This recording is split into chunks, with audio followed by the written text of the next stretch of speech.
মুসলমান যখন মারা যায় কত সুন্দর করে কাপড় টানাই, ডানে কাপড় টানাই, বামে কাপড় টানাই, টানাইয়া তারে গোসলখানা ঢুকাইয়া কসকো সাবান দিয়া চাদরটা না খুইলা ভিতরে হাত দিয়া দিয়ে সুন্দর করে গোসল করাইয়া, কসকো সাবান দিয়া গোসল করাইয়া নাকের মধ্যে তুলা ঢুকাই, নাক দিয়া যেন পানি না ঢোকে। কত মায়া, মায়া রে কত মায়া,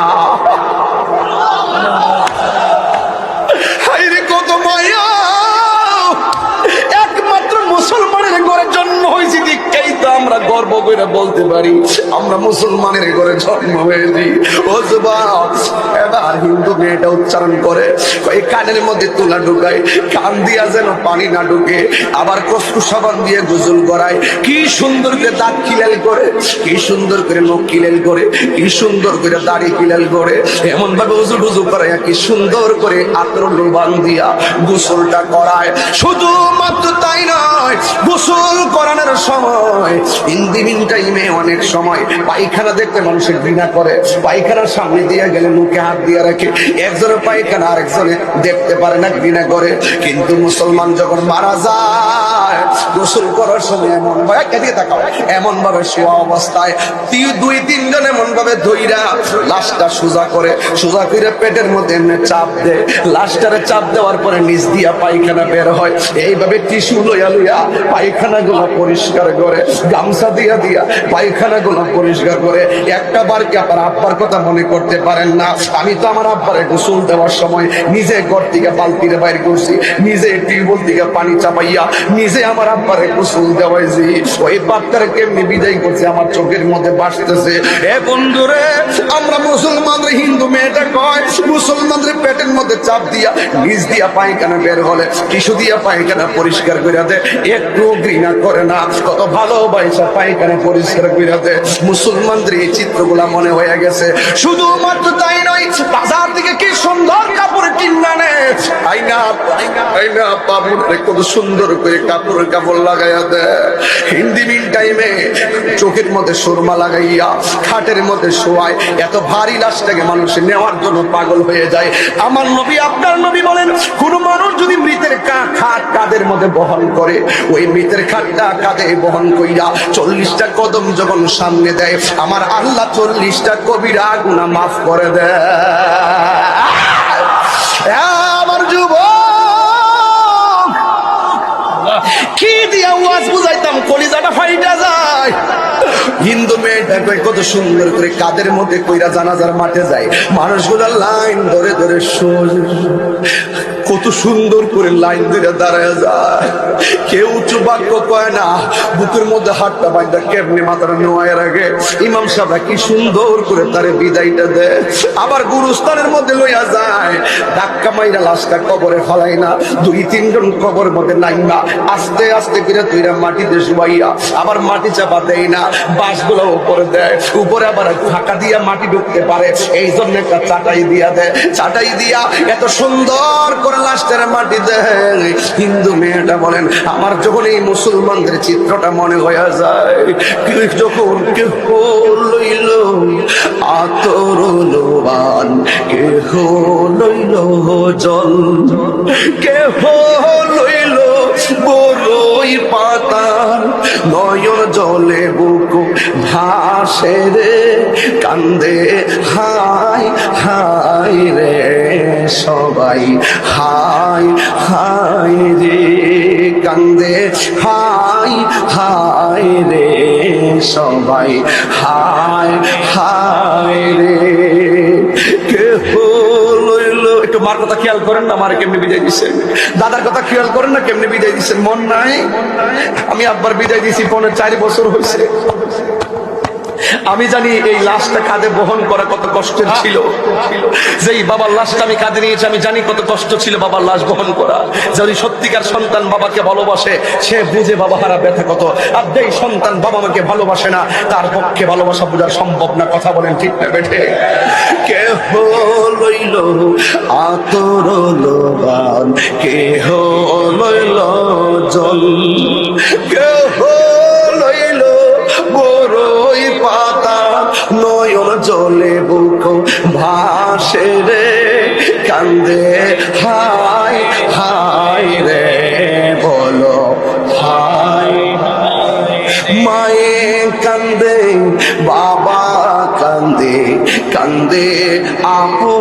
জন কাঁদিয়া কাঁদিয়া জনম বিদায় তোমায় দিব রে, কান্দে হাই হাই রে সবাই, হাই হাই রে।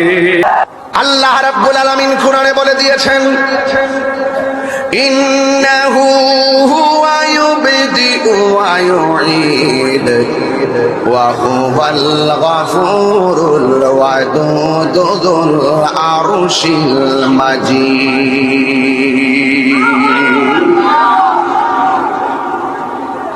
আল্লাহ রাব্বুল আলামিন কোরআনে বলেছেন, নিশ্চয়ই আমি আল্লাহ তোমার শুরুর মালিক, নিশ্চয়ই আমি আল্লাহ তোমাদের শেষের মালিক।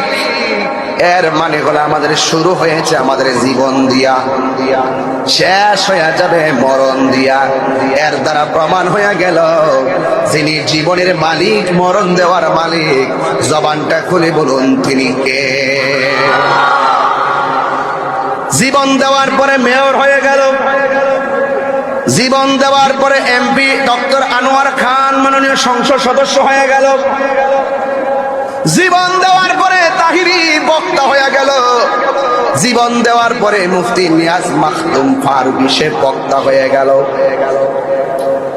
কেউ টিনের ঘরের মালিক হলো, কেউ বিল্ডিং ঘরের মালিক হয়ে গেল, কেউ 10 তলা বিল্ডিং এর মালিক হয়ে গেল।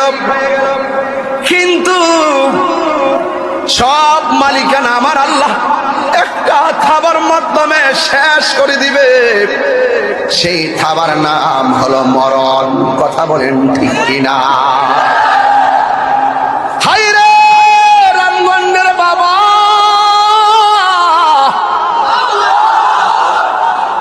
মরণ বড় কঠিন। গায়ে শক্তি আছে বলে তোমরা ধাক্কা ধাক্কি করতেছ, ডানে বামে তাকায় দেখো একটা মুরব্বীও তোমাদের পাশে নাই। যেই দিকটা মুরব্বী আছে সেই দিকটা নড়াচড়া নাই, এই দিকটা মুরব্বী নাই, নড়াচড়া আছে। কারণ তোমাদের গায়ের মধ্যে শক্তি আছে, কিন্তু মুরব্বীরা তোমাদের মতন নড়াচড়া করতে পারে না, চেয়ারের মধ্যে নীরবে নীরবে বসে আছে। তুমি মনে করিও না যে মুরব্বীর আগে তুমি মরবে না, না না না। গতকাল বৈরবের জমিনে ট্রেন যখন একটা আরেকটার মুখোমুখি হলো ক্রসিং এ, অসংখ্য মানুষ ওই দুর্ঘটনায় দুনিয়ার থেকে বিদায় হয়ে গেছে। একটা পরিবারের সবাই বিদায় হয়ে গেছে। কিছু কিছু লাশ দেখলাম বডিটা কাপড় সহকারে গোশতের সঙ্গে কাপড়গুলা মিশা গেছে। আবার কিছু কিছু মানুষ দেখলাম হাত কাটা, পেট কাটা, লয়া লয়া বৈশা বৈশা নিজের শরীরে রক্তাক্ত দৃশ্য নিজে দেখতেছে। অনেক মানুষ মোবাইল নিয়ে ব্যস্ত হয়ে গেছে। ওই কাটা মানুষগুলারে অ্যাম্বুলেন্সে কইরা হসপিটালে নেওয়ার মানুষ নাই। আবার কিছু কিছু মানবিক যোদ্ধা, মানবতার ফেরিওয়ালা ওই ক্ষত লাশগুলোরে কুলে কইরা কইরা অ্যাম্বুলেন্স দিয়া দিয়া হসপিটালে নিয়ে যাচ্ছে। কিছু সত্যিকার মানুষ আছে বলে পৃথিবীটা এখনো টিকে আছে। কথা বলেন ঠিক কিনা? তাইলে একটু খেয়াল কইরা দেখেন ওয়াজের সঙ্গে বাস্তবতা মিলে কিনা। ভৈরবের ট্রেন দুর্ঘটনায় অসংখ্য মানুষ মারা গেছে। সেই জায়গার ভিতরে মহিলা আছে, সেই জায়গার মধ্যে বুড়া মানুষ আছে, সেই জায়গার মধ্যে ছোট্ট শিশু আছে, সেই জায়গার মধ্যে তরুণ তরুণ অনেক যুবক আছে। কিন্তু জবান খুলে বলুন, বয়সের মৃত্যুর কোনো বয়স আসেনি রে বাবা। যেই মানুষগুলা ট্রেন দিয়ে রওনা হবে, গন্তব্যস্থানে যাবে, মাঝখান দিয়া এইভাবে ট্রেন ক্রসিং এ মুখোমুখি হয়ে এইভাবে জীবন দিতে হবে, তারা একদিন আগেও চিন্তা করে নাই। যেই মা সন্তান হারাইলো, ওই মা জানে সন্তান হারা ব্যথা কত। যেই ভাই তার ভাইটার হারাইলো ভৈরবের রেল ক্রসিং এ, দুর্ঘটনায় হারালো, সে বুঝে ভাই হারা ব্যথা কত। যেই ভাই তার বোনকে হারাইলো, সেই ভাই বুঝে বোন হারা ব্যথা কত। এর দ্বারা বুঝাইতে চাই, যুবক তোমার গায়ে সূর আছে বলে বিয়াদবি করবা না, সাবধান করে দিলাম, বিয়াদবি করবা না। মুস্তাফার দরবারে আইসা যদি বিয়াদবি কইরা বাড়িতে যাও, খবরদার, নবী বেজার হইয়া গেলে আমাদের জিন্দেগির কোনো উপায় থাকবে না। কথা বলেন ঠিক কিনা?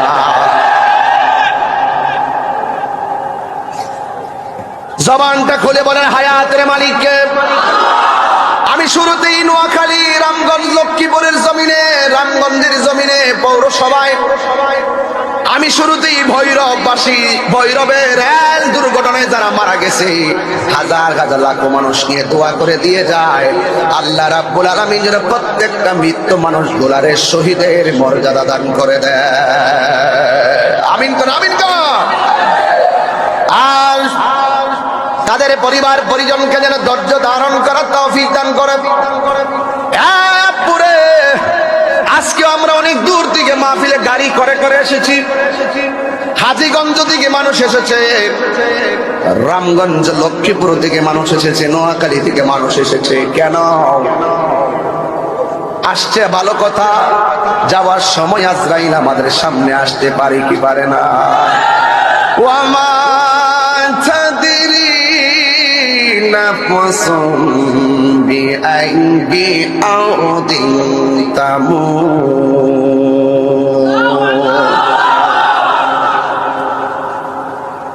আগের মতো কি কথা আছে? আগের মতো কি কথা বলে?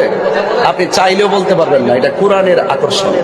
আপনি চাইলেও বলতে পারবেন না, দেখবেন কোনো কথাই নেই, বন্ধুর সাথে বন্ধু কত কথা মোবাইলে বলতেছেন, দেখবেন এই কোরআন শুরু হয়ে গেলে আপনি ইচ্ছা করে কোনো কথাই খুঁজে পাবেন না, শুধুমাত্র একটাই কথা, আমাকে চলে যেতে হবে, আমাকে যদি চলে যেতে হবে, মাহফিল থেকে কিছু নিয়ে যেতে হবে। কথা বলেন ঠিক? আপনি পারবেন না, ইচ্ছা করলে পারবেন না, ধাক্কা দেখবেন কথাই নাই, সব মোবাইল ডাটা বন্ধ হয়ে যাবে, বন্ধুর সঙ্গে মেসেঞ্জার চ্যাটিং বন্ধ হয়ে যাবে, কিন্তু কোরআন যেখানে শান্তি সেখানে। কথা বলেন ঠিক কিনা? আমি আবার তেলাওয়াত করছি, যুবক ভাইয়ের আমার, যৌবন যার, যুদ্ধে যাওয়ার সময় তার, তেলাওয়াত শুনে একজনকে ডাক দিবেন, জবান খুলে বলুন তিনি কে? ওয়ামা তাদরি নাফসুম বিআইয়ি আরদিন তামুত।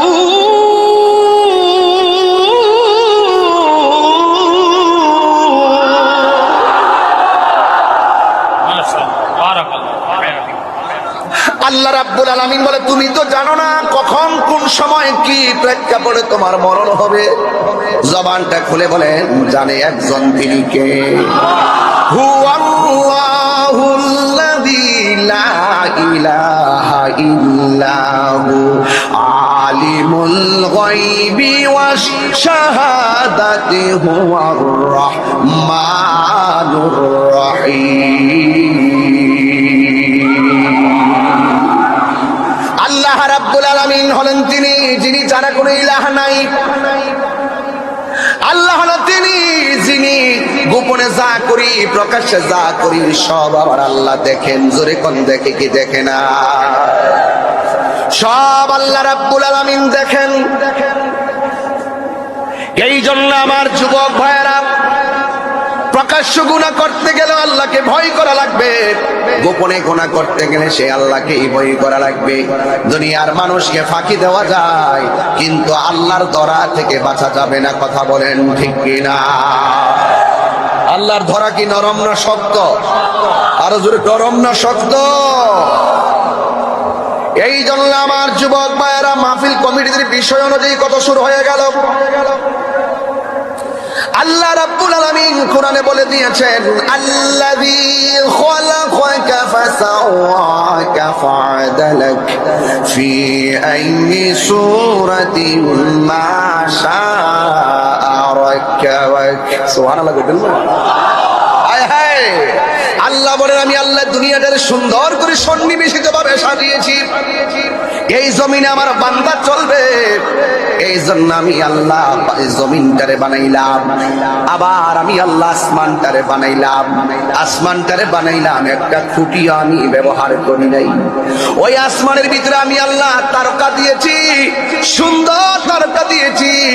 সুন্দর করে জমিনটারে আসমানটারে আমি সাজিয়েছি, একমাত্র আমি আল্লাহ পছন্দ করে মায়া বানাইছি, আর বান্দাদেরকে সেই জমিনে আমি পাঠাবো। এই জন্য আমি আল্লাহ এই পৃথিবীটাকে সুন্দর করে সাজিয়েছি। ওয়ালাকাদ যায়্যানাস সামাআদ দুনিয়া বিমাসাবিহ। আল্লাহ রাব্বুল আলামিন বলেন, আমি আল্লাহ আসমানটারে তারকা দিয়ে এমন সুন্দর করে সাজাইছি একমাত্র তাদের জন্য যাদেরকে আমি আল্লাহ রাব্বুল আলামিন মায়া করে বানিয়েছি। কথা বলেন ঠিক কিনা? মায়া করে বানিয়েছেন কে? আল্লাহ। এই জন্য আমার আব্বুজিরা দেখেন, গলা থেকে নিচ পর্যন্ত আল্লাহ ফেরেশতাদেরকে দিয়া সুন্দর করে নকশায় আল্লাহ পাকের কুদরতি ইশারায় ফেরেশতারা বানাইলো। আর এই গলা থেকে মাথার তালু পর্যন্ত যে জায়গাটা, এই জায়গাটা আমার আল্লাহ নিজের হাত দিয়া বানাইছে। আর বড় করে কোন আল্লাহু আকবার। কি মনে করেন আপনি আল্লাহর কুদরতি হাত দিয়া খলাকতু বিয়াদাইয়া? আল্লাহ বলছেন, আমি আল্লাহ এই বান্দার এই গলা থেকে এই চেহারাটা আমি আল্লাহ নিজের হাত দিয়া বানাইছি। একটু দেখান তো এমপি মহোদয়ের নাক তাহিরির নাকটা কি মিলে? এমপি মহোদয়ের চোখ আর তাহিরির চোখ কি মিলে?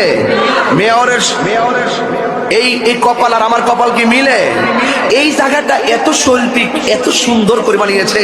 আপনার পাশে একজন মানুষ বসে আছে, আপনি তাকাইয়া দেখেন তো, একজনের চেহারা আরেকজনের সাথে মিলে না, একজনের কণ্ঠ আরেকজনের সাথে মিলে না, একজনের কান আরেকজনের কানের সাথে মিলে না। আল্লাহ বলে, এই জায়গাটা আমি বানিয়েছি, এখানে আমি মুখটা স্থাপন করেছি, যে এই জবান দিয়ে বান্দা শুকরিয়া করে বলবে আলহামদুলিল্লাহ। এই জায়গার ভিতরে আমি আল্লাহ এই দুইটা চোখ দিয়েছি, দুইটা চোখ দিয়েই ওই ইয়াতাফাক্কারুনা ফি খালকিস সামাওয়াতি ওয়াল আরদি, আসমান এবং জমিনে যা কিছু আছে সব কিছু দেখে এই চোখ দিয়ে বান্দা আমি আল্লাহ কি গবেষণা করবে। সুবহানাল্লাহ বলেন না? এই জায়গার ভিতরে আমি একটা কান দিয়েছি, বান্দা বান্দার সামনে আমার জিকির করবে, আর আমার বান্দারা এই কান দিয়ে আমি আল্লাহর জিকিরকে শুনবে। আমার বন্ধু আমার কথা বলবে, আমার বন্ধু নামাজের কথা বলবে, আমার বন্ধু রোজার কথা বলবে, আমার বন্ধু কোরআনের কথা বলবে। এখন শুনবে কিভাবে? এই জন্য আমি আল্লাহ এই জায়গাতেই কানটা স্থাপন করেছি।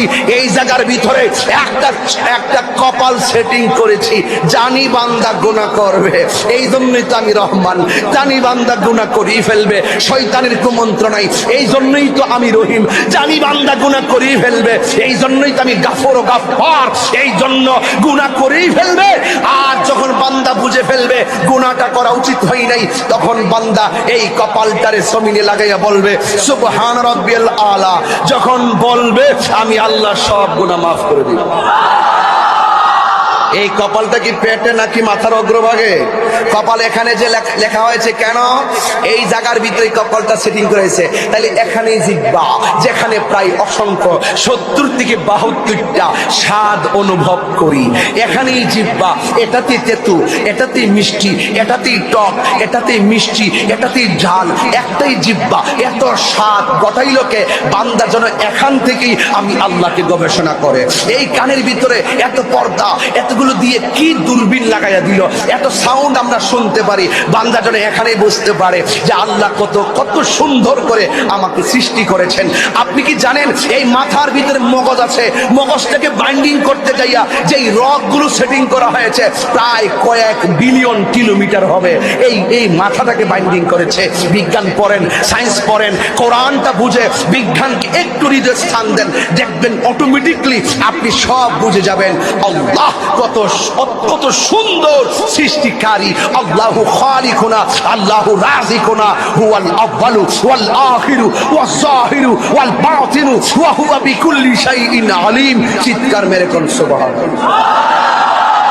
এ দুনিয়া ছেড়ে চলে যাব একদিন, বলেন এ দুনিয়া ছেড়ে চলে যাবে একদিন, মায়ারি বাঁধন ভেঙে যাবে একদিন, মায়ারি বাঁধন ভেঙে যাবে একদিন, আসিব না আমি আর এ ভুবনে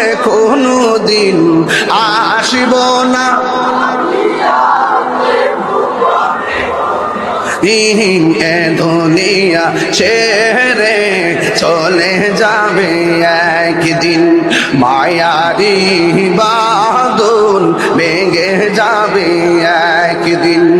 এই যে বাড়ি গাড়ি ক্ষমতা সবই চলে যাব আমি, পরে রবে সবই। এই যে বাড়ি গাড়ি ক্ষমতা সবই চলে যাব আমি, পরে রবে সবই। দুনিয়ার মায়া সব, দুনিয়ার মায়া সব পরে রবে একদিন, এ দুনিয়া ছেড়ে চলে যাবে একদিন, মায়ারি বাদল ভেঙে যাবে একদিন। আসব না আমি আর এ ভুবনে কোনো দিন, আসব না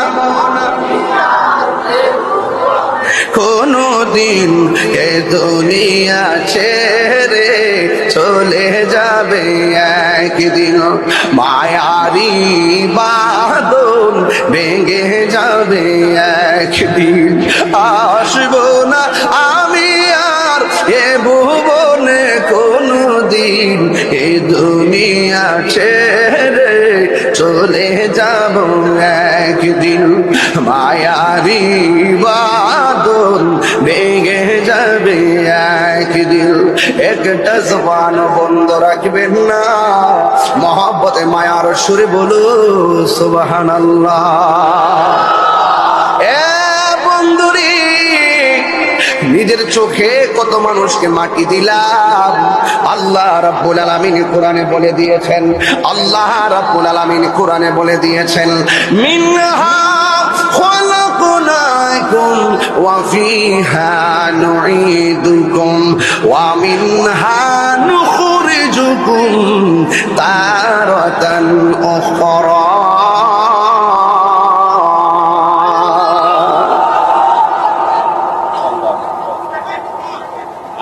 আল্লাহ রাব্বুল আলামিন বলেন, এই মাটি থেকেই তোমাকে সৃজন করা হয়েছে, সেখানেই তোমাকে দাফন করা হবে, সেখান থেকে তোমাকে উঠানো হবে উলঙ্গ অবস্থায়। এই জায়গাটা বেশি সুবিধা নয়। আমার নবী, আপনার নবী বলেন, আমি মেরাজে গেলাম, মেরাজে যাওয়ার সময় অনেক আযাব আর গজব দেখেছি। আমি দেখেছি সব চাইতে কঠিন ভয়াবহ জায়গার নাম হলো কবর। কথা বলেন ঠিক কিনা? এই জন্য আল্লাহ বলেন, কাইফা তাকফুরুনা বিল্লাহি ওয়া কুনতুম আমওয়াতান ফাআহইয়াকুম সুম্মা ইউমীতুকুম সুম্মা ইউহয়ীকুম সুম্মা ইলাইহি তুরজাউন। আল্লাহ রাব্বুল আলামিন বলেন, তোমরা কিভাবে তোমার রবকে অস্বীকার করছো, অথচ তুমি ছিলা নিষ্প্রাণ। আপনারা জবান খুলে বলেন, প্রাণ দিয়েছেন কে? আরো বড় করে বলেন, কে? প্রাণ দেওয়ার পর আল্লাহ বলেন, আমি আল্লাহ তোমাদেরকে মরণ দিব, মরণ।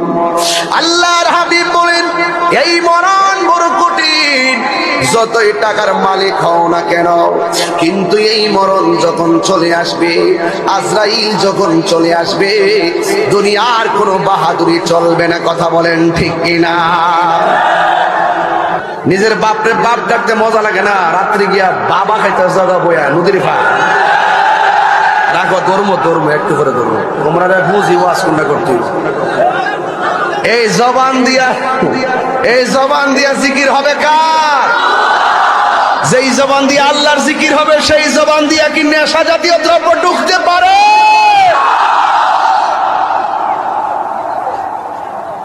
সাইজ করে বাইক ছড়ানো। ছেলেরা, আর কথা বলবো না। কথা বললে আমি মুনাজাত দিয়ে চলে যাব, দায়ী করে যাব তোমাদেরকে। কথা বলো, চুপ থাকবা। আমি কিন্তু হাসি খুশি মানুষ। আমাকে আমার বাড়ি হলেও কর, আমার ঘরে যারা আছে ভাই বোন সবাই আপনি রাগ করে থাকলে ভালো লাগে না, হাসি খুশি থাকলে ভালো লাগে। কিন্তু আজকে কিন্তু শুরুর দিকে আইসা কিন্তু আমি খুব রাগের ফেস বেরিয়ে গেছে, একমাত্র আপনাদের কারণে। আমি ওই প্রকৃতির বক্তা না, আমি হাসি খুশি মনের মাধুরীতে মিলেমিশে চলি। এটা কিন্তু আমার অপরাধ না, এটাই নিয়ম। ইসলাম এত কঠিন না, অনেক সহনশীল একটা ধর্ম। আপনি রাগ করে কাউকে প্রেজেন্টেশন করতে পারবেন না, ভালোবেসে আপনাকে ইসলাম প্রেজেন্টেশন করতে হবে, ঠিক না বেঠিক?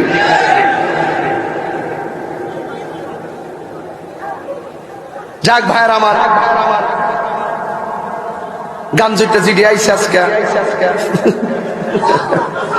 আল্লাহ জোরে তোকে হেদায়েত করে জোর করে আমিন। এরা মাগরিবের আগে মাইরেইছে, বাবা ট্যাবলেট মাইরা পরে চকলেট খাইয়া গ্রাম করে আইছে, আতর টাতর লাগাই আইছে। কথা কন ঠিক না? তো জবান যদি পবিত্র থাকে, আজরাইলে কানে মুখে কথা বলবে। জোরে গন্না সুবহানাল্লাহ, গন্না কেন? জবানটা পবিত্র হতে হবে, কথা কন ঠিক কিনা? আর কথা চলবে না ইনশাআল্লাহ। আমার যুবক ভাইরা, কোথায় গেছিলাম? না লাগবে না। আমাদেরকে দুনিয়ায় টেন্ডারবাজি করার জন্য পাঠাই নাই আল্লাহ রাব্বুল আলামিন, মারামারি করার জন্য পাঠাই নাই, সন্ত্রাসী করার জন্য পাঠাই নাই, চাঁদাবাজি করার জন্য পাঠাই নাই, বোমাবাজি করার জন্য পাঠাই নাই। যেহেতু দুনিয়া ছেড়ে চলে যেতে হবে, দুনিয়াতে থাকা অবস্থায় একটা কিছু করে যেতে হবে। আল্লাহ রাব্বুল আলামিন কেন পাঠিয়েছেন আমার আল্লাহ বলে দিয়েছেন, ওয়ামা খালাকুতুল জিন্না ওয়াল ইনসা ইল্লা লিয়াবুদুন। আল্লাহ রাব্বুল আলামিন বলেছেন, আমি মানুষ এবং জিন জাতিকে সৃষ্টি করেছি একমাত্র আমি আল্লাহর গোলামি করার জন্য। আল্লাহর গোলামি করলে আমরা যদি আল্লাহকে আল্লাহর গোলামির মাধ্যমে, আল্লাহর বেদে দেওয়া ইবাদতের মাধ্যমে স্মরণ করি, আল্লাহ রাব্বুল আলামিন আমাদেরকে গুনাহ মাফের মাধ্যমে স্মরণ করবেন। জোরে কোন সুবহানাল্লাহ। যুবক ভাইরা আমার, যদি আপনি ঈমানদার হতে পারেন